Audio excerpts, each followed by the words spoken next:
Now, curious and perhaps a bit mischievous, wonders aloud if Suchan doubts her sincerity. Without a moment's pause, she decides to make a bold statement. She swiftly removes her clothes, holding them in her hand with a playful smile, as if asking Suchan, "How's this for sincerity?" Chen Yu, who was just minding his own business, suddenly finds himself gawking, his mouth wide open in shock. His face turns a bright shade of red as he starts pointing at Now, utterly confused. He's left wondering if Suchan's preferences are a bit more adventurous than he previously thought. Miao, standing right behind Chen Yu, shares the same fate. His eyes widen in disbelief and a rosy blush spreads across his cheeks. He can hardly process what he's seeing. Let's just say this was not the plot twist anyone saw coming. Now fixes her gaze on Suchan, her silence masking a hidden agenda. While everyone else is caught up in the moment, she discreetly pulls out a smoke bomb and drops it, causing a thick cloud to engulf the room. Just as the smoke swirls around, Chen Yu and the others quickly realize that she is planning to escape. Trying to take advantage of the confusion, Now makes a dash for the exit. She plants a hand on the ground, her heart racing as she realizes they've caught on to her plan. Just as she's about to taste freedom, a hand emerges from the smoke and grabs her firmly by the mouth. Her breath catches, sweat forming on her brow as she looks at the hand in disbelief, recognizing that the one who caught her is none other than Suchan. It seems Suchan is not just good at dodging emotions, but escape attempts too. With one hand casually tucked into his pants pocket, Suchan is grabbed Now by the neck with his other hand, squeezing just enough to make his point. His expression turns serious, and the intensity in his eyes suggests he's not one to be trifled with. Nao's eyes widen in fear, and she quickly realizes this is not the time to test his patience. Desperately, she pleads for a moment, promising valuable information in exchange for her life. She reminds him about the girl he had rescued a few days ago, revealing that the girl and her two brothers have been taken to the arena, and if Suchan kills her now, she warns they'll never uncover the full truth of what's really going on. However, just before Nao can finish her desperate warning, Suchan loosens his grip, gazes into her eyes, and makes it clear that he doesn't really care. Then, with a sudden surge of strength, he hurls Now out of the building.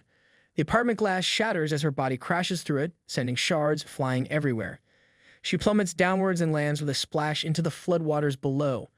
The water, already teeming with monstrous creatures, churns around her. Chen Yu, feeling a bead of sweat slowly trickle down his forehead, turns to Miao, his expression a mix of confusion and concern. He asked Miao who this girl Now was talking about. Miao, with a serious demeanor, informs him that it's Xiao Mi and her two brothers. The guards must have taken them while they just left. Chen Yu clenches his teeth tightly as a wave of dread washes over him. Miao steps closer, his face serious, and asks what Chen Yu plans to do next. The urgency is clear. If they don't rescue Xiao Mi and her brothers in time, the big mutant rats will make quick work of them. Surrounded by a powerful aura, Suchan looks at the others with a calm, almost indifferent gaze. Despite knowing that this university is ground zero for the mutant rats, he casually inquires which rats they're referring to, as if discussing something as mundane as a missing homework assignment. Then, without waiting for a response, he turns his back on them and begins to walk away, deciding to investigate for himself. Meanwhile, Duanya appears, still clad in her rabbit costume, seemingly unfazed by the chaos around her. Not wanting to be left behind, especially with the threat of Captain Gu's men looming, she quickly follows Suchan, because nothing says ready for battle like a bunny suit. Just as Suchan heads towards the arena, Chen Yu reflects this is not good. This is heading straight for disaster, he thinks. Without wasting any time, he hurries after Suchan, trying to reason with him, urging him to calm down and avoid unnecessary conflict. Not far from that area, there was a laboratory, and beside it, there was a large metal cage. Inside the cage, there was a raised platform, on which Xiao Mei's two brothers were tied up, their arms bound and hanging from ropes, utterly helpless. Xiao Mei herself stands nearby, her eyes a mixture of fear and determination. In front of her, Captain Gu sits with a smug grin, flanked by several of his men. He explains, almost as if discussing the weather, that his two brothers failed to complete their task, which is a death sentence, but since she is willing to enter the arena, he might consider releasing her brothers. Because nothing says negotiation like a good old-fashioned deathmatch, he muses with amusement. The man in gray, Xiao Mei's older brother, clenches his teeth and desperately urges his sister not to trust the captain. He pleads with her to leave while she still has the chance, his voice thick with urgency. But Captain Go, never one to miss an opportunity for a dramatic twist, looks at the man with a sly smile and remarks that it's far too late for anyone to leave now. Xiao Mei stands with a wooden stick clenched tightly in both hands, her eyes brimming with determination. She boldly declares to Captain Go that she won't run away, and she demands to know if he truly intends to release her brothers. Captain Guo, with a smirk, points at her and casually explains that if she manages to survive, then he'll let them go. The cage behind her creaks open, and out emerges a giant mutant rat, its monstrous form lumbering toward her. The sound of the cage sends a chill down her spine, and she starts to sweat, her confidence quickly melting into fear. Slowly, she turns her head to see what's behind her, and when she finally lays eyes on the rat, her heart nearly stops. The creature's mouth gapes open, revealing rows of razor-sharp teeth, poised to strike. Just as she braces herself to act, the mutant rat lunges forward and sinks its teeth into her arm. The pain is immediate and searing. Xiao Mei tightens her grip on the wooden stick with her other hand, but the agony overwhelms her. She squeezes her eyes shut, her mouth opens in a silent scream, and then she lets out a cry of pure, unfiltered pain. The mutant rat tightens its grip on her arm, shaking her violently from side to side, each movement sending waves of excruciating pain through her body. Xiao Mei's thoughts begin to blur, and in her mind she clings desperately to the memories of her brothers, the only anchor in this nightmare. She recalls a moment from what now feels like a distant past. Her brother, grinning with pride, found a handful of mushrooms. He sat beside her, holding them up like they were the greatest treasure. She remembers him eagerly explaining that he had found plenty, his excitement almost infectious. But even in that moment, her instincts had kicked in. With one hand on her belly, she squinted skeptically at the mushrooms, asking if they might be poisonous. Her other brother, the bald one, who was sitting next to them with his hands gripping his knees, questioned his younger brother. How could he even consider letting Xiao Mei eat something without knowing if it was poisonous? Not one to leave things to chance, he took several mushrooms, popped them into his mouth, and chewed thoughtfully.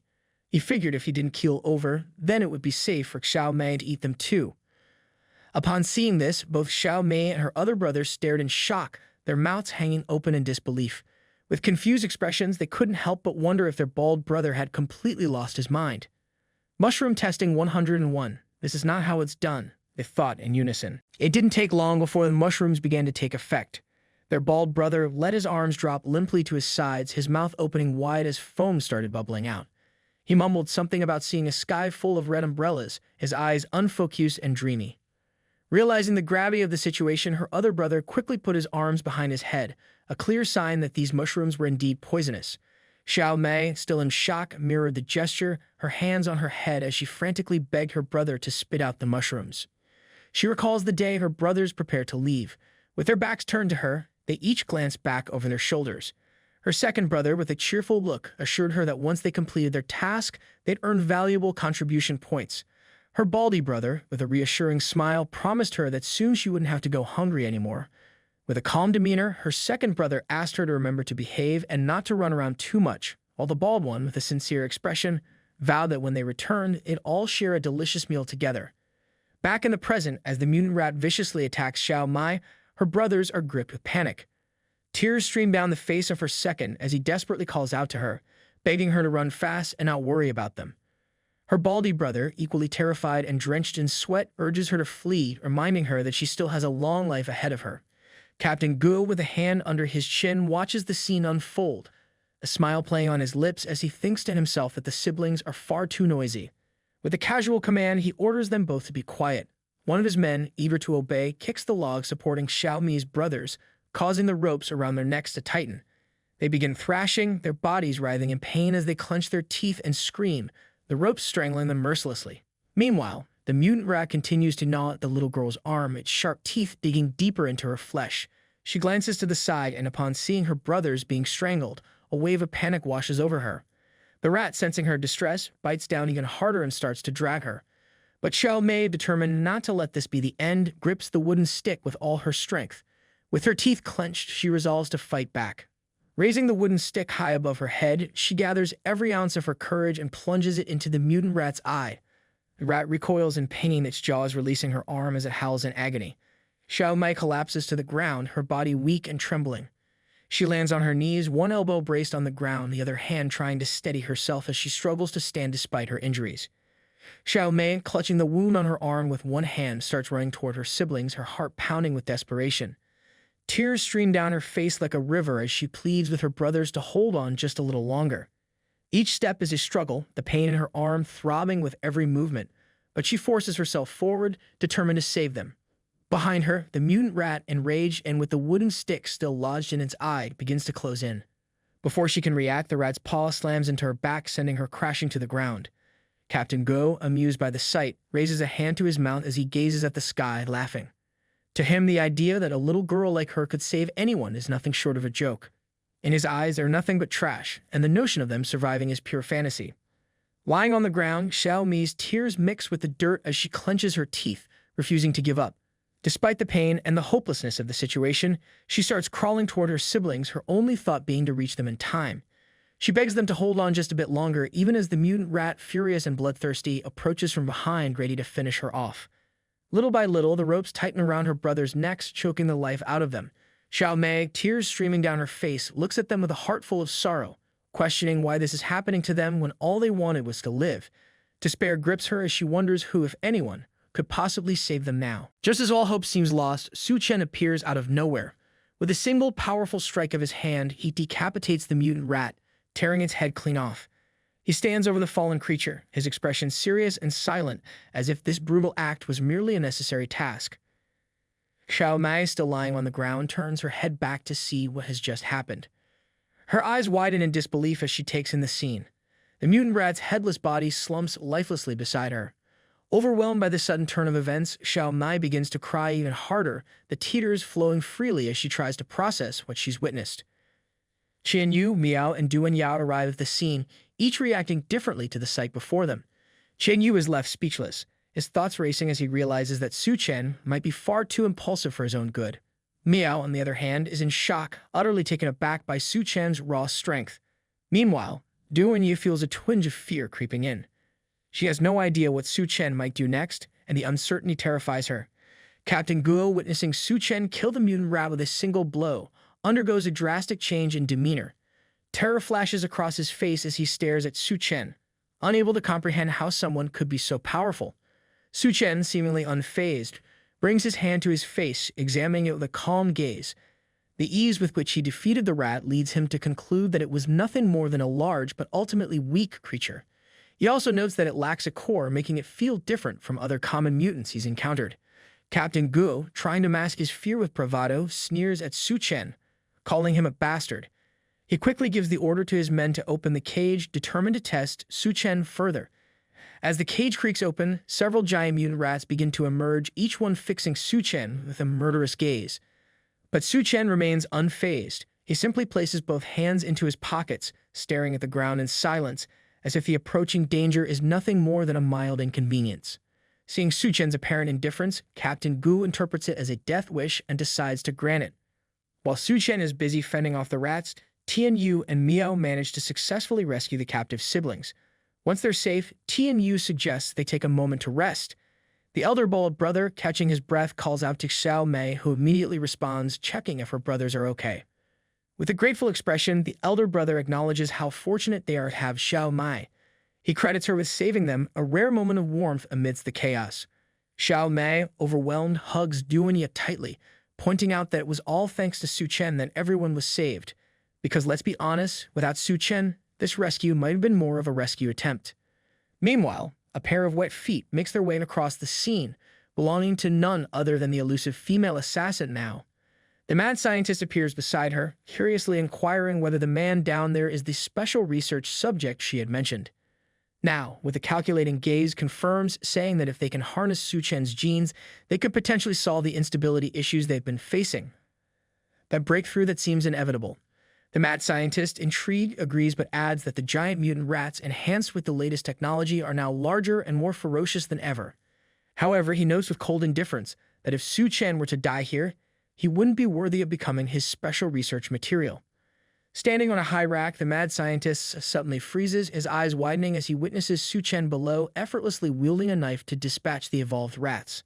The speed and precision with which Suchan eliminates the creatures leaves everyone stunned. Xiao Mei's elder brother exclaims in disbelief that Suchan has taken them all down in an instant. Chen Yu, equally shocked, questions whether this is still the same Suchan they once knew. Maybe there was a superhero audition he didn't tell us about, he wonders. Captain Guo, who had been smirking moments before, suddenly loses his grin, curses under his breath, realizing just how strong Suchan really is. Suchan, on the other hand, remains calm and unimpressed, his sharp eyes noticing that none of the mutant rats contain the magic crystals he was expecting. A rat without a magic crystal. How disappointing. At that moment, the mad scientist's voice blares from the speakers, demanding everyone's attention below. He announces that this young man, Suchan, is the experimental subject he needs and orders that Suchan be brought to him alive or dead. Hearing his name called out by the mad scientist, old Captain Gu lets out a mocking laugh, taunting Suchan with a sneer. "The boss wants you. You're finished." Despite the jeers and curses, Suchan remains expressionless, almost as if he's more curious than concerned about who might actually be strong enough to capture him. Meanwhile, Miao looks panicked as he urges Ye to leave quickly, his voice trembling with desperation. He stresses that the situation is dire, warning her that if she doesn't go now, it might soon be too late. But Ye stands her ground, resolute.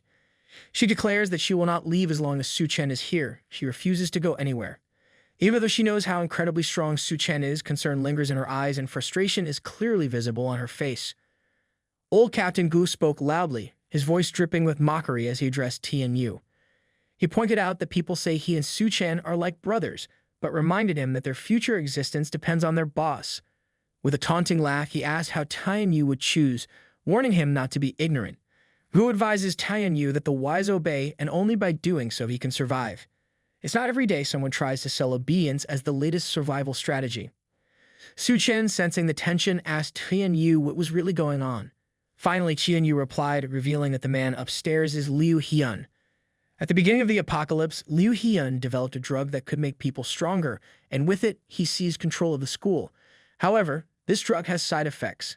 It requires a massive amount of physical energy in exchange for strength, and once they run out of the drug, they become weaker than anyone else. Suchan, with a calm yet determined expression, asks Chen Yu that if he says he has a way out, will he come with him? Chen Yu expresses he has no other choice. Decisions, it's not always easy to pick a side when the stakes are this high. Captain Gu, clearly reveling in the situation, bursts into laughter. He didn't expect to witness a brotherhood on the verge of breaking today, and it's all too entertaining for him. Donning his spiked armor and gripping his weapon menacingly, he reminds everyone that time is running out and that the boss is still waiting. Without further delay, he lunges at Suchan, weapon ready to strike. But just as Captain Gu closes in, Chen Yu's voice rings out, filled with defiance. He declares that today he refuses to make a choice. If anyone dares to harm his brother, they'll have to face his wrath. With a swift motion, Chen Yu kicks Captain Gu, hitting him with such force that the captain is sent flying 100 meters away, tumbling across the ground like a toy soldier knocked over by a giant. With a dignified air, Chen Yu stands firm, ready for whatever comes next. In a dramatic gesture, he tears off his outer shirt, revealing a powerful, muscular body brimming with immense strength. Old Captain Gu, now seething with anger, curses him for daring to betray the boss. Chen Yu, undeterred, retorts that to hell with the boss, he just wants to use the drugs to control him. He declares that he has only one life to live and he's not afraid to lose it. Anyone who dares to touch his brothers will face his wrath. When loyalty and muscles team up, it's a combo not to be messed with. Suchan, observing the scene with a thoughtful smile, remarks that Chen Yu is indeed the same as ever, always standing up to protect his brothers. Chen Yu emphasizes his resolve, declaring that he will risk his life for them, and without hesitation, he rushes forward to attack. Old Captain Gu sneers, confident in his superiority. He mocks Chen Yu's apparent death wish, vowing to crush them all. But Chen Yu, undaunted, charges forward and unleashes a relentless flurry of attacks on the old man, each strike fueled by his unwavering determination. Despite being struck repeatedly, old Captain Gu laughs heartily, revealing that the boss anticipated Chen Yu's betrayal and only supplied him with level 1 drugs. Meanwhile, Gu himself is powered by level 2 drugs. Upon hearing this, Chen Yu immediately starts sweating, realizing the gravity of the situation. Nothing like finding out you've been playing on easy mode while the enemy's cranked it up to hard. Old Captain Gu, emboldened by his revelation, quickly launches a counterattack, proclaiming that fat is his strongest defense as he swings 2 heavy clubs down with brute force. Chen Yu summons all his strength to resist, but the pressure is immense. Blood seeps from his wounds as the ground beneath him begins to crack under the strain. He fights valiantly, but as the crushing force bears down on him, it becomes clear that he's on the verge of giving in. Old Captain Gu smirks sinisterly, relishing the moment as he gloats that Chen Yu is as good as dead. With a flick of a switch, the spiked club crackles with electricity. Chen Yu, horrified, realizes too late that his opponent's weapon is now charged with lethal power. Just as the electrical current surges toward him, he braces himself for what he believes will be a fatal jolt. Just then, a voice rings out, cutting through the tension. "No one can hurt you, right?" Suchan suddenly appears, delivering a powerful kick to the spiked club. The force of the kick drives the club's head deep into old Gu's chest, and with another swift strike, Suchan lands a blow directly on Gu's head. This timely intervention not only saves Chen Yu from a potentially fatal mistake, but also thwarts what could have been a wrongful defeat. Nothing like a last-minute rescue to turn the tables and remind everyone who the real hero is. Chen Yu, Miao, and Yunyan, who had been watching from the sidelines, are left in stunned silence, struggling to process the swift turn of events. Meanwhile, the big boss, Leu Hian, observing from a distance, can only endure the agony as Captain Gu suffers the relentless pain of being struck by 2 electric maces. Not exactly the employee appreciation moment he was hoping for. Leu Hian, standing in awe, feels as if he's encountering his ancestors, marveling at the extraordinary twist unfolding before his eyes. His fascination grows as he continues to observe the situation, realizing the immense potential lying before him. "It's remarkable," he declares, his voice echoing through the chamber, filled with a mix of awe and ambition. He reveals that his ultimate goal has always been to perfect humanity, and he has invested all of his resources and skills into this grand endeavor. And now he believes the experiment has reached a significant breakthrough. Addressing Suchan directly, Leu Hian offers him a unique opportunity. He promises that Suchan can become a part of this groundbreaking experiment, with a chance to evolve into the first perfect being in this post-apocalyptic world. Suchan quickly dismisses the grandiose idea, commenting that the so-called perfect human Leu Hian refers to as nothing more than a glorified rat. Leu Hian, with a menacing demeanor that's all too common among bespectacled villains, acknowledges Suchan's sharp observation. He reveals that the research indeed focuses on rat genes, which are the closest to human genes.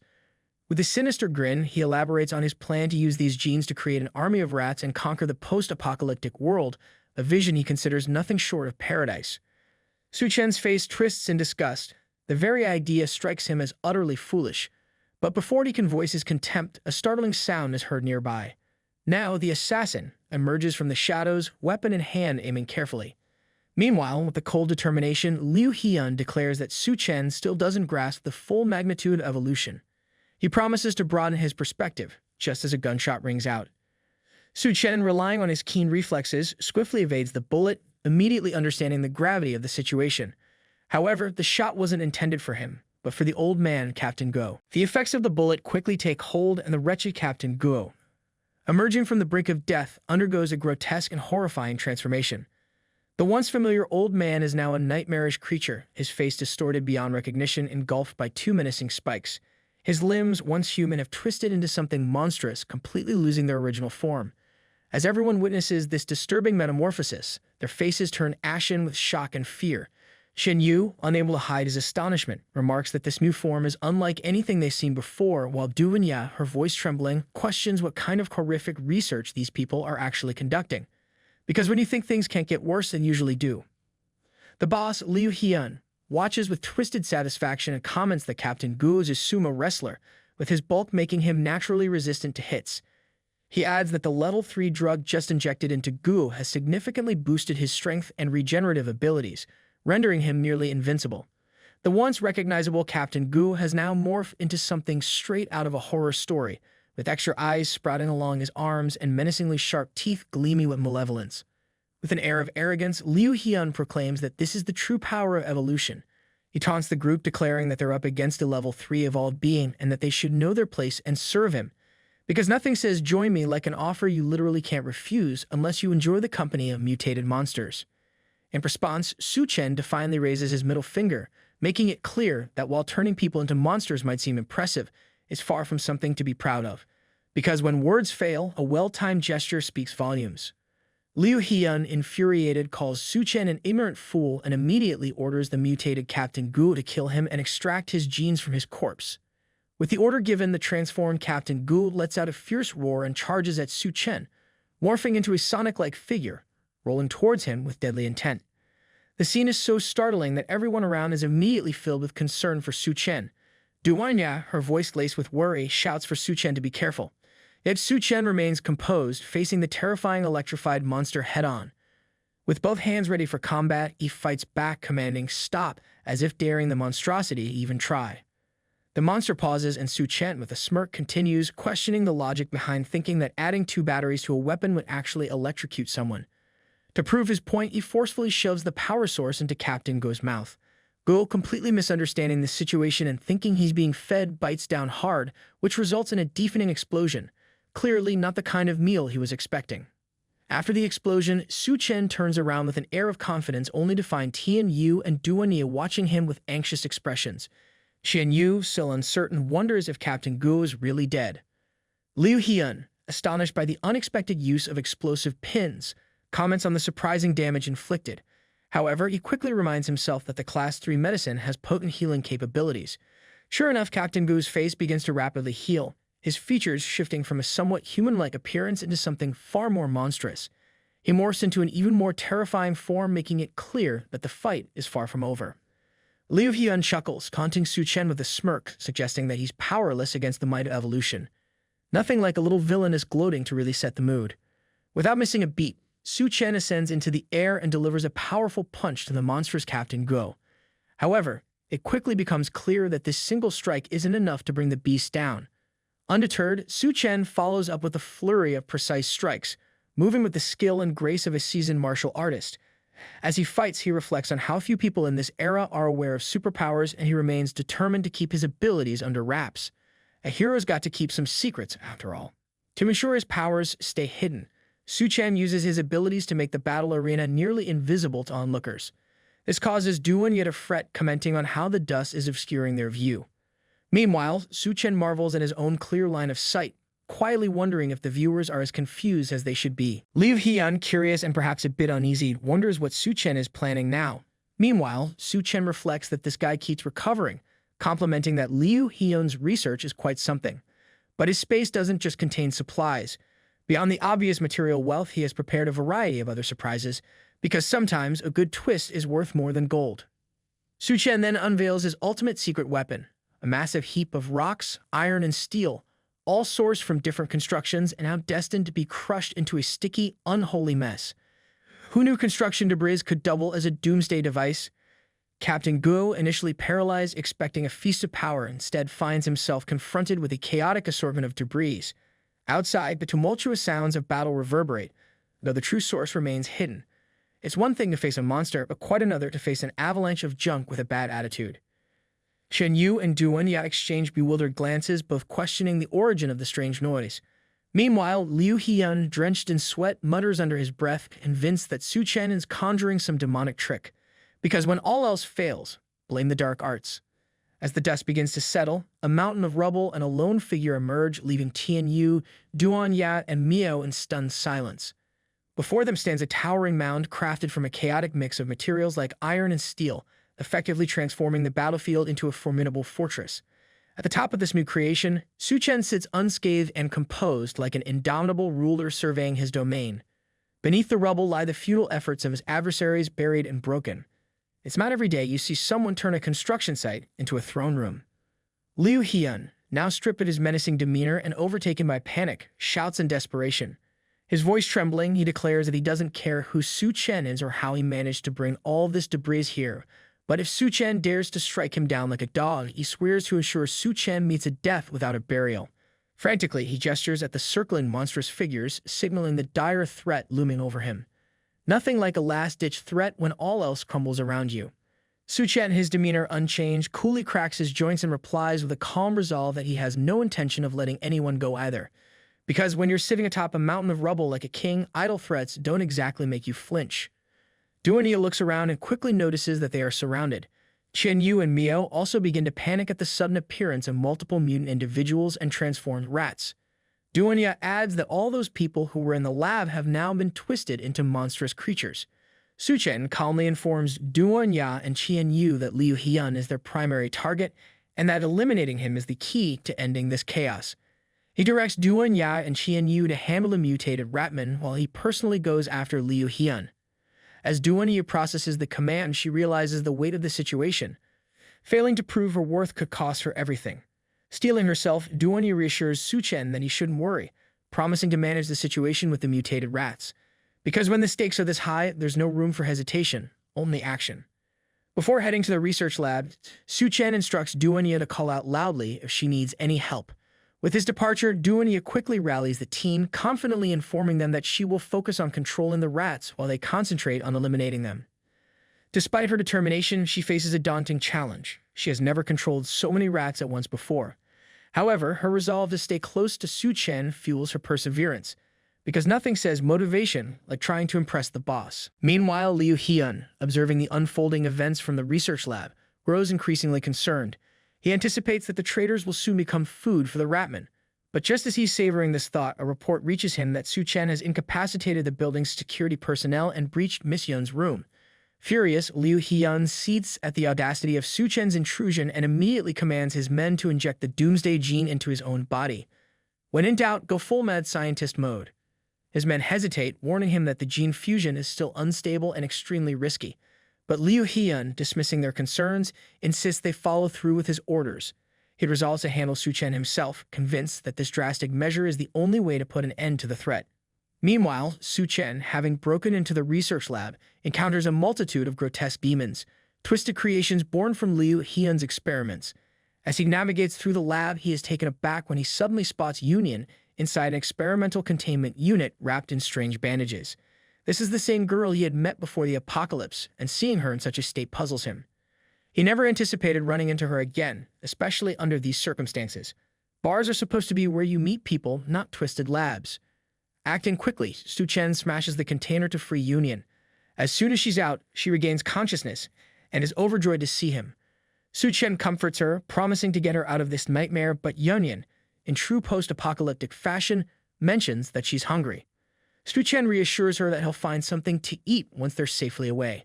Just then, a voice cuts through the moment, commanding Suchan to let go of her.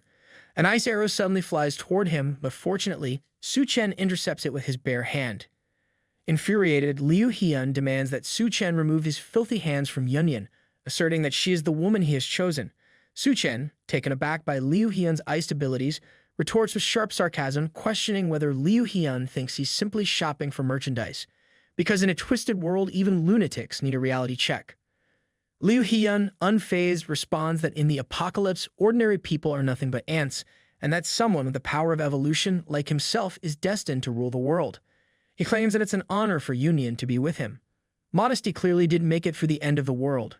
Suchan realizes that Leu Hian is indeed the lunatic the rumors had made him out to be.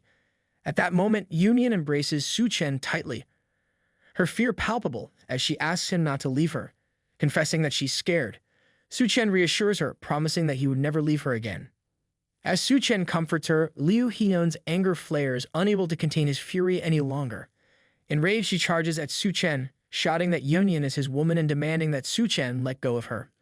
Suchan tries to fend off Leu Hian with a swift kick, but Liu dodges it effortlessly. Suddenly, Yunyan, in a surprising move, starts kissing Suchan passionately, accusing him of leaving her last time and insisting that this is what he owes her. Apparently, even in the apocalypse, grudges come with interest. After her words, Yunyan falls unconscious once more. Suchan desperately attempts to revive her, but her weakened state leaves her unresponsive. Leu Hian's rage intensifies as he watches the girl he claimed as his own kiss someone else right in front of him. His fury reaches a boiling point as he glares at Suchan, demanding to know how he dares to do such a thing.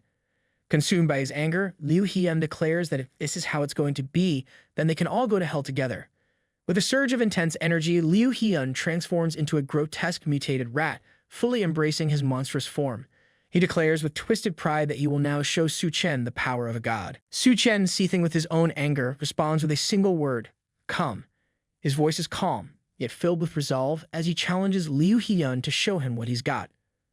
Suchan carefully places Yunyan, who appears weak and frail from her time in captivity, against a wall. Concern etched across his face, he offers her some chocolate to help restore her strength. Yunyan, despite her condition, manages to make some unusual happy noises, showing a brief moment of joy in the midst of the chaos. Chocolate, the universal language of comfort, even in the apocalypse. Suddenly, Suchan's attention shifts as he senses a hostile presence nearby. Leu Hian, now fully transformed into a grotesque monster, is clearly frustrated by being ignored. The monstrous figure of Leu Hian stands menacingly, his sharp teeth bared and long claws ready to tear them apart. Snarling with rage, he declares that their carelessness will be their downfall. Because if there's one thing monsters hate, it's not being the center of attention. But Suchan remains unperturbed by the filthy creature's threats. A monster that looks like it hasn't eaten in weeks doesn't intimidate him. After all, if you've seen one mutant monster, you've seen them all. Suchan stands ready, unfazed, prepared to face whatever comes next. With a swift movement, Suchan obliterates the monster's upper body, sending the mutated rat's remains flying across the room. Blood and guts splatter everywhere, a fitting end for such a repulsive creature. As the blood sprays around, Suchan expresses his disappointment, wondering aloud if that was truly all the monster had to offer. The creature's pathetic state suggests it had severely underestimated him, not realizing how overpowering his plot armor could be. After all, when you're the hero, even mutant monsters are just part of the scenery. Meanwhile, Yunyan, seemingly unfazed by the chaos, munches vigorously on the large chocolate Suchan had given her. With a casual glance at the people downstairs, she asks if they are his friends. Her expression is one of mild disappointment, likely because she hadn't expected the people below to seem so weak. Suchan, looking at Yunyan, confirms that the people downstairs are indeed his friends. In response, she grabs a chair and declares her intention to repay him for the chocolate he had given her. It seemed only fair, considering he had also saved her life. With her striking physique, Yunyan hurls the chair through the window, shattering it and revealing her volatile nature. When gratitude comes with a side of chaos, you know it's about to get interesting. She then announces her plan to handle the situation downstairs. Standing by the window, strong gusts of wind threaten to dislodge the remaining bandages that cover her important areas. Before leaping out, she gives Suchan one last look and warns him that Leu Hian isn't so easy to kill, advising him to be cautious. With that, Yunyan leaps out of the window, plummeting swiftly due to the sheer weight of her, shall we say, mountainous assets. Her bandages, though under threat, manage to stay in place, likely thanks to the artist's discretion, and just as she nears the ground, a horde of filthy rat monsters comes into view, swarming the area and signaling the beginning of a fierce battle. As she descends through the sky, her already considerable size seems to grow even larger, and by the time she collides with the structure below, her impact is nothing short of colossal. The sheer destruction terrifies Suchan's friends on the ground, their hearts pounding as the thunderous crashes reverberate through their bodies. When someone says they're making a big entrance, they usually don't mean it this literally. Yunyan screams in pain from a sore butt due to her crash landing, the force of which shakes the very foundations of the area. Chen Yu and Duanya turn to see the source of the commotion and are left utterly speechless. Duanya, questioning her own sanity, wonders if she's hallucinating, unable to believe the sheer size of the girl before her. Meanwhile, Chen Yu stares in astonishment, taking in the sight of destroyed buildings and structures, all caused by what can only be described as a giant woman. Unbeknownst to Yunyan, many of the rat army lie dead behind her, crushed by the massive impact of her landing. Gritting her teeth, still recovering from the pain of the fall, she eventually gets up and begins walking through the battlefield. The others are still bewildered by the sudden appearance of the giant woman. As Yunyan moves around Chen Yu, a mix of fear and awe, begs not to be crushed. However, his gaze inevitably drifts to her private chambers, likely wishing he could disappear into them altogether. As Yunyan steps forward, one of the filthy rats gets crushed beneath her foot, its rib cage reduced to sawdust. And just like that, being a rat in this world went from bad to worse. Yunyan, unaware of what she's stepping on, lifts her foot to take a closer look, confused by the tiny creatures beneath her. Meanwhile, the other rats stare in horror at their unfortunate companion, realizing that their enemy is not just the mother of milk, but a force of nature. The rats, terrified by the ominous aura that Yunyan exudes, finally recognize her as a threat. In a desperate bid to avenge their fallen comrade, they begin pouring out of the buildings, charging toward her with reckless abandon. Though they race across the field with lightning speed, causing chaos in their wake, it's clear they're nothing more than a horde of foolish beasts rushing headlong into their doom. Some of the rats attempt to escape, but only a few manage to flee, while those caught in Yunyan's chaotic path are swiftly turned into peanut butters. The sight of the foul rats makes Yunyan scream like a frightened child, crying out for help as she struggles to endure the repugnant creatures. Her reaction is anything but graceful. She starts pounding the ground in a panic frenzy, resembling an unhinged child throwing a tantrum. When a giant throws a tantrum, it's less about timeout and more about total annihilation. The shockwaves from her stomps and the earth-shaking movements send everyone else fleeing in panic. Yunyan, still shouting at the creatures to stay away, continues her chaotic rampage while the others desperately try to calm her down, fearing that if they don't, they'll be trampled into oblivion. It's one thing to face monsters, but another entirely when the biggest danger is your own ally. Chen Yu, exasperated, comments that Yunyan is a worthless lunatic and tries to escape the mayhem. Meanwhile, Suchan observes the chaos below, no longer surprised by Yunyan's madness, that he can't help but be astounded by the sheer power she displays. Madness and power, a combination that's as impressive as it is terrifying. Unbeknownst to him, as he gazes out the window, the rats in the room begin to transform and come back to life. As Suchan quickly turns, he sees the repulsive creatures rushing toward him. Despite their overwhelming numbers, he regards them with disdain, seeing them as nothing more than pathetic weaklings. Suchan stands there as the rats swarm and crawl over him. Embracing the swarm with an air of unwavering composure, Suchan allows himself to be enveloped by the rats. The rats merge around him and form a grotesque figure, ravaged by disease, and within seconds, Suchan is entirely consumed, showing no sign of struggle. It's as if he feels a strange sense of belonging among the foul creatures. From the heart of the swarm, Leu Hian's hand emerges like a sinister revenant. The grotesque, menacing rat man reappears in full, as revolting as ever, chuckling darkly as he declares his body practically immortal. He ridicules Suchan's futile attempts to kill him, all the while brandishing his buck tooth and foul breath, poised to continue being a nuisance to everyone around him. Because nothing says villain like bad breath and an even worse attitude. Down below, the others fighting are stunned when the rats abruptly cease their attacks. The creatures stand motionless like soulless automatons, as if their minds are linked to a hive awaiting their next command. Yunyan and the others puzzle over why the rats have suddenly halted, their perfect unison unsettling. They look up to the top of the building where their leader, Leu Hian, looms like a comical cartoon villain bent on world domination. Leu Hian revels in his twisted sense of glory, standing tall with his grotesque body, grinning smugly as he feels victorious and certain that his enemies are hopelessly outmatched. His eyes sparkle with malevolence, and his repulsive face is twisted into an expression of smug satisfaction. Chen Yu, his voice trembling, wonders aloud if this monstrous figure is the Rat King. Cold sweat breaks out on the foreheads of the others as they gaze at the malevolent creature. Paralyzed with fear, their eyes are devoid of hope, knowing they are powerless against the Rat King. Meanwhile, all the rats kneel in unison, pledging their loyalty to their leader and revering the one who made their vile existence possible. Meanwhile, Yunyan continues to storm around furiously, swatting at the rats and shouting for them to move aside. Her frustration with the grotesque creatures is palpable, and the presence of their loathsome king only adds to her ire. It's one thing to deal with rats, but a whole other level of annoyance when they got a self-declared king. Undeterred, Yunyan approaches Leu Hian, thrusting her chest toward him and demanding to know where Suchan is. She's prepared to deal with the Rat King decisively if he doesn't reveal the location of her beloved. Leu Hian, unshaken by the aggressive woman before him, coldly informs her that her precious man is gone. Offended by her disrespectful tone, he makes it clear that she is courting death, his sinister grin signaling his readiness to send her to her end. Yunyan, completely oblivious to the danger creeping up on her, fails to notice in time when the rats begin crawling over her, their claws digging into her skin. Frustrated, she curses the vile creatures for distracting her from her goal of confronting their king. But it's not just Yunyan who faces the wrath of the demonic rats. Yunyan and the others are also struggling to keep up as the rats go berserk, attacking them with a ferocity that's hard to fend off. In no time, Yunyan gets overwhelmed by the swarm of rats, which eagerly seek to claim her. She tries to shield her face with her hands, but this leaves other areas exposed to various forms of assault. Leu Hian, full of confidence, starts to laugh at his enemies, preparing to boast about how his rat army would bring about their doom. Something cliché and villainous, no doubt. But before he can finish, Suchan's voice abruptly cuts through the air. Emerging from the depths of the monstrous rat swarm, Suchan apologizes for the delay, casually mentioning that he was busy locating the crystal core. Leu Hian is stunned, his expression shifting to one of utter disbelief. He had assumed Suchan was completely devoured, but in his arrogance he had foolishly underestimated the power of plot armor, because when it comes to plot armor, logic and probability take a backseat.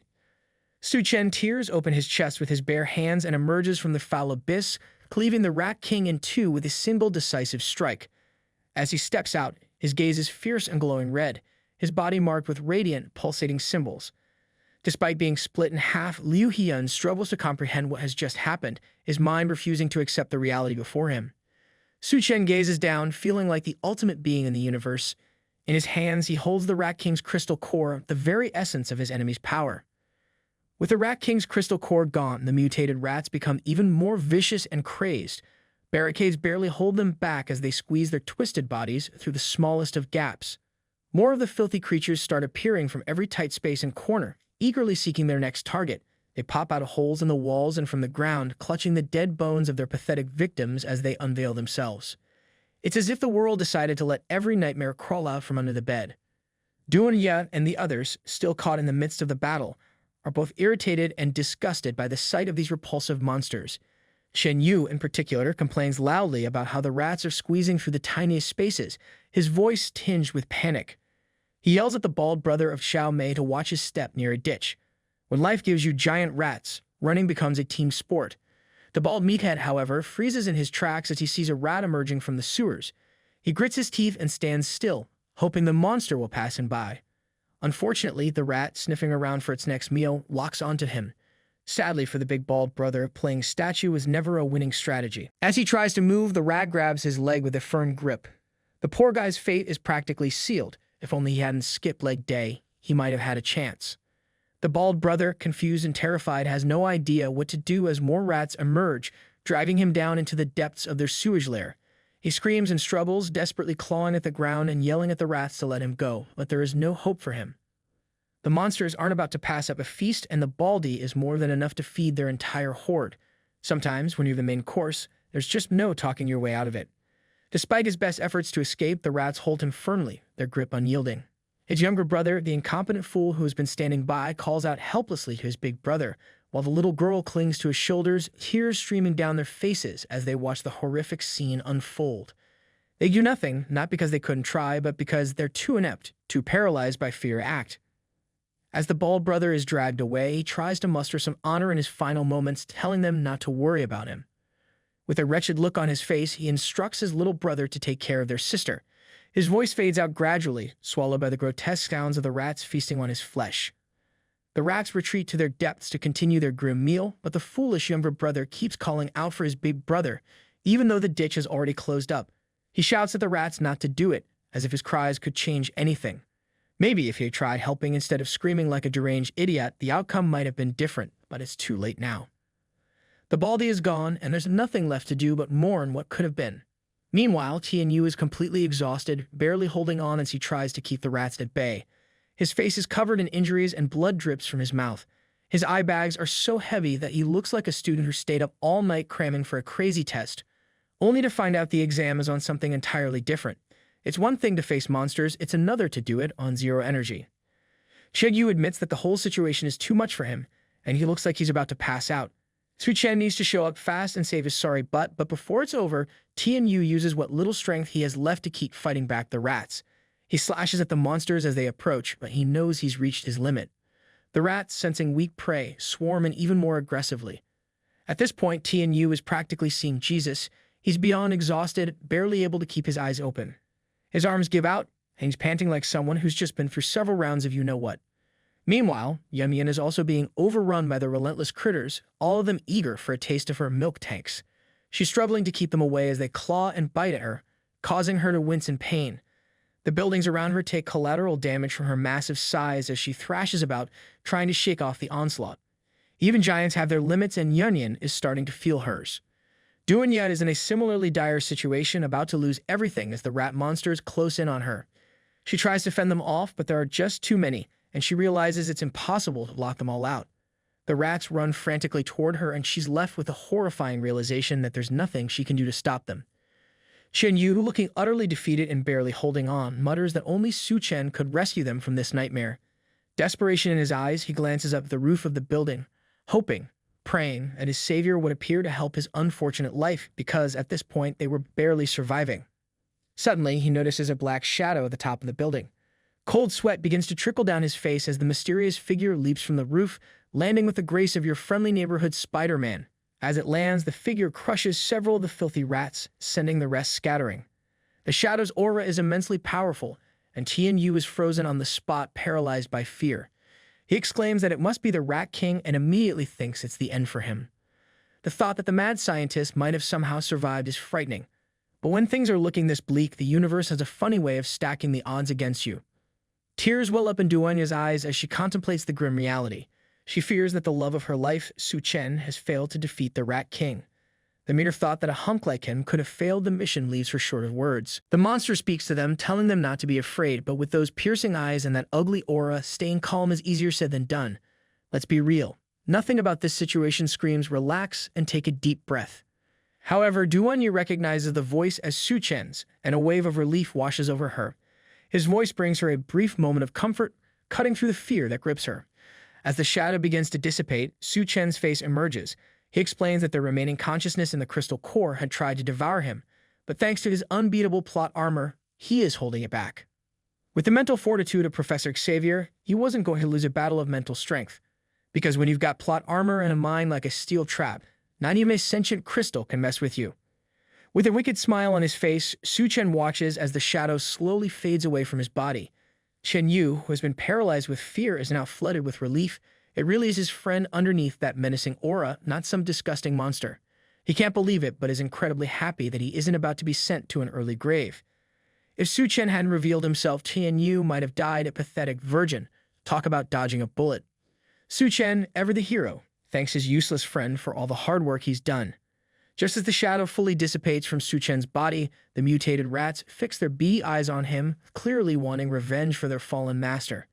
They don't look happy about their rat king being turned into peanut butter, and in unison, they rush towards Suchan from behind, hoping to catch him off guard and make a meal out of him. But sadly for them, the only one Suchan plans on feeding his chocolate to is Yunyan, and nobody else. Just then, Chen Yu notices the monsters rushing towards Suchan and shouts a warning, telling him to be careful. Despite the urgency in Chen Yu's voice, Suchan remains unfazed. He slightly turns his head and, with a devilish glare in his eyes, tells the filthy creatures to get lost. The rats instantly recognize who the real monster is. Their repulsive screams echo through the battlefield as they realize they've bitten off more than they can chew. Suchan's command sends them into a panic. They look like they've just seen a ghost. The rats quickly scatter, running for their lives while they still have the chance. Suchan watches with satisfaction as the creatures flee like degenerate sissies. The battlefield begins to clear out as every single mutated creature scrambles to escape. Suchan and his friends just stand there, watching as the monsters run away frantically. The barriers that were meant to hold back the mutated rats end up being their escape route as they squeeze through the smallest of holes. Others retreat through their underground tunnels, never to be seen again, and some even risk their lives to escape through the vents. The human survivors stand in disbelief, unable to comprehend what they've just witnessed. They wonder what could have caused the rats to suddenly flee in such a panic. Chen Yu, completely dumbfounded, mutters that Suchan just told the rats to get lost and they actually ran away. He struggles to wrap his head around it, finding it hard to make sense of what just happened. It's not every day you see an army of mutant rats scared off by a few words. Suchan, sensing their confusion, explains that the remaining power of the Rat King, which he absorbed, was enough to drive away the rat people. Sometimes, a little borrowed power goes a long way. Suddenly, Chen Yu starts coughing up a lot of blood, and it's clear he's in serious pain. Suchan rushes to his side, concerned, and asks what happened. Yunyan reveals that what the mad scientist injected Chen Yu was actually a type of poison. It gives one immense strength, but the more power they use, the deeper the poisoning. Now that injection is slowly sending him to the pearly gates. Chen Yu had given his all to keep the mutant rats at bay, and now it seems that due to overexertion, he's on the brink of death, like some cruel twist of fate. With an overly worried look on his face, Suchan asks Yunyan how he can save his friend. Yunyan, understanding the gravity of the situation, tells him that there's a special corpse in Leu Hian's lab. In order to cure Chen Yu, they need to take its blood and make a serum to counteract the poison. The air around Suchan is freezing as he reflects on whether this is the lab Yunyan had mentioned earlier. He stands shirtless in front of a massive metal door, feeling the intense, oppressive aura seeping from behind it. He wonders what could be inside, making his skin prickle with anticipation. Slowly, he opens the door, allowing more of the icy air from the lab to spill out. As he steps inside, he remarks that it feels like entering a black hole. Passing through the entrance, he notices a strange sensation, as if he's broken through a thin barrier, a wall of pure mental power. The experience leaves him momentarily disoriented, and he quickly analyzes his body to see if anything has changed. But everything appears the same. As Suchan glances ahead, confusion clouds his mind. According to the intel he received, the lab was supposed to be filled with nothing but corpses. Yet, sitting in front of him is a woman casually working on a computer. She's definitely not part of the horror show he expected. The living, breathing person in a lab of the dead. That's not in the script. He asks her why she's there, expecting a logical explanation. The lady turns to him and, with a calm demeanor, refers to him as her classmate, Liu. Suchan is thrown off by this, puzzled as to why she's calling him by a different name. He asks if she has mistaken him for someone else, his mind racing to understand the situation. As Suchan looks closer at his reflection, he's shocked to see that he looks exactly like Leu Hian. Panic starts to creep in as he wonders if he's trapped in some kind of illusion. He realizes he needs to find a way to wake up quickly before it's too late. Xiao, with her beautiful emerald eyes, urges him to take a seat, and Suchan quickly obliges, still trying to make sense of what's happening. He begins to suspect that he somehow entered Leu Hian's memories and that this whole experience might be more dangerous than he initially thought. As Xiao removes her jacket, giving him a better view of her assets, Suchan asks her what she's doing. She casually explains that the lab is really stuffy and she needs to cool off on the table, her actions leaving Suchan even more confused, because nothing says scientific experiment like a sudden need to cool off in a very suggestive way. Beside them, a crab is being experimented on. Liu, or rather Suchan in Liu's body, explains to Xiao that a common parasite has been found in these crabs. Xiao confirms this, describing the parasite as a strange creature that uses its host to protect itself while coexisting with it. A fitting metaphor for the bizarre situation Suchan finds himself in. As they examine the crab more closely, Xiao asks if he finds the creature interesting, all while resting her melons on his back and starting to feel his chest. Liu, who is actually Suchan, tries his best to maintain a cool composure, but Xiao isn't making it easy for him, especially with how revealing her clothes are. As she continues to rub his chest, his nerves begin to fray, the situation becoming more intense as she leans in closer, complimenting him on both his knowledge and his impressive physique. Despite the tension, Liu, Suchan, gives a sly smile, deciding to make the best of his current predicament. He turns his seat around and Xiao wastes no time, sitting on his lap and pressing his head against her melons. The situation escalates as he jokingly tells her that she must have dressed like this because she didn't plan to conduct the experiment properly, hinting that her real intention was something far more personal. Xiao, with a playful tone, admits that she'd rather practice with him than focus on the experiment. The chair creaks and squeaks under them as they proceed to have some plot, the tension between them thickening by the moment. As the two get caught up in their heated exchange, Liu mentions that he needs to study hard, though it's clear that studying is the last thing on either of their minds. Xiao, breathing heavily, momentarily glances outside, noticing that the moon looks a little strange. Suddenly, they're surrounded by a blazing hot fire and Xiao screams, begging for the curtains to be closed quickly as the heat becomes unbearable. The intensity of the flames makes them wonder when this nightmare will end. After some time, Xiao tells Liu that they are running low on food, but she intends to take the last remaining stash. There's only a small bag of snacks and junk food, barely enough to sustain one person. Liu, now consumed by anger, furiously calls her a smelly witch for stealing his things. His demeanor changes drastically, as if something dark has possessed him, and a furious rage ignites in his eyes. He demands to know if Xiao understands that the supplies are more important than her life. Xiao, trembling with fear, apologizes for taking the food, explaining that she was too hungry to think clearly. Her fear escalates when Liu picks up a dagger, coldly telling her to hurry up while there's still time. His eyes are filled with a terrifying resolve as he holds her down, suggesting that maybe the food she ate hasn't been fully digested yet. He plans to cut her open and salvage whatever he can find inside her. With a firm swipe of the dagger, her blood sprays everywhere in the room, painting a gruesome scene of horror. Xiao's lifeless body lies on the floor, and Liu, with a twisted sense of satisfaction, is glad to have found some food, even if it was inside her stomach. Later, he observes that the rats from earlier have evolved after consuming her flesh, though their frenzied evolution is far from perfect. Undeterred, Liu continues with his experiments using her blood to create a serum. He discovers that it can detoxify the poison, but what shocks him the most is that her body remains alive and is still undergoing changes. He sees Xiao as the perfect research specimen, more valuable than anything he's ever encountered. Examining the data he collects, Liu is amazed by the results, calling them truly incredible. In his mind, it's not an exaggeration to describe this as a doomsday discovery. In a world where morality has long been abandoned, his excitement over this grotesque breakthrough knows no bounds. As Xiao's monstrous body continues to hang in chains, Liu, now fully immersed in his madness, asks her if she wouldn't just love to see the surprises that are coming her way. His smile is that of a deranged maniac, knowing full well that she won't die from what he has planned next. With a crazed laugh, he brings out a chainsaw and proceeds to cut her up some more, reveling in the horror he's creating. Xiao, now more of a monstrous parasite than a human, asks if he has found it, reminding him of his desire to eat it.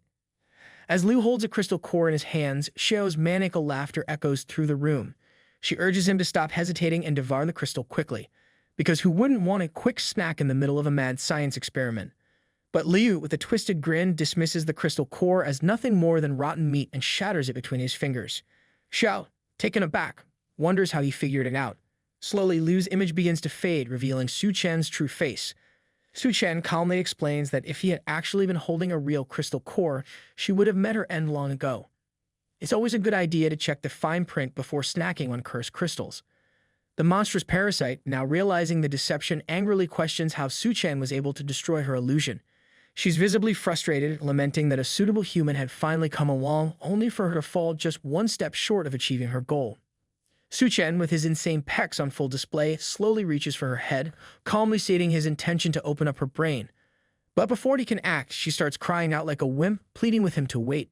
She claims to be just a poor woman who's been hurt and offers to give him her power if he'll let her go. Suchan looks at her with a pitiful expression, noting that once the crab parasite takes over a host's body, it completely erases the host's consciousness. It's a bit late for sympathy when you're dealing with a parasitic monster, but hey, better late than never. Without further hesitation, Suchan grabs her head despite her obvious fear of losing her life. Then with a swift motion, he squashes her head, causing blood to splatter everywhere.